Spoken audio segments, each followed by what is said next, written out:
Hey, friends, and welcome back to the podcast. You are listening to A Walk with Friends, and it is me, your friend and your cheery host, Marcella. On today's episode, we are jumping into the book of James, chapter 4. Let's go.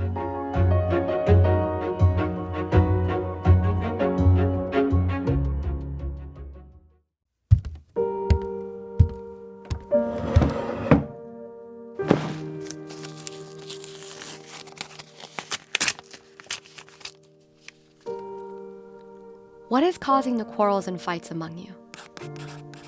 Don't they come from the evil desires at war within you? You want what you don't have, so you scheme and kill to get it. You are jealous of what others have, but you can't get it, so you fight and wage war to take it away from them. Yet you don't have what you want, because you don't ask God for it.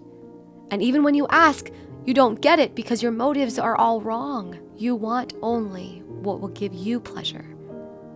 You adulterers, don't you realize that friendship with the world makes you an enemy of God? I say it again.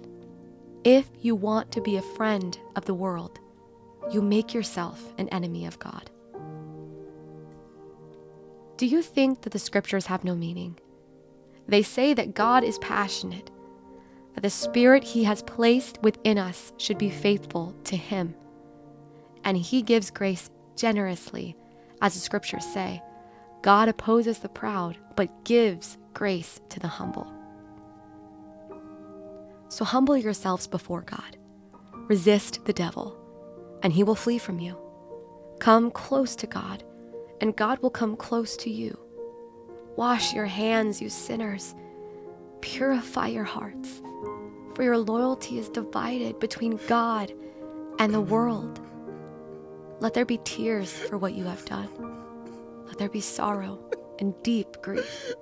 Let there be sadness instead of laughter and gloom instead of joy.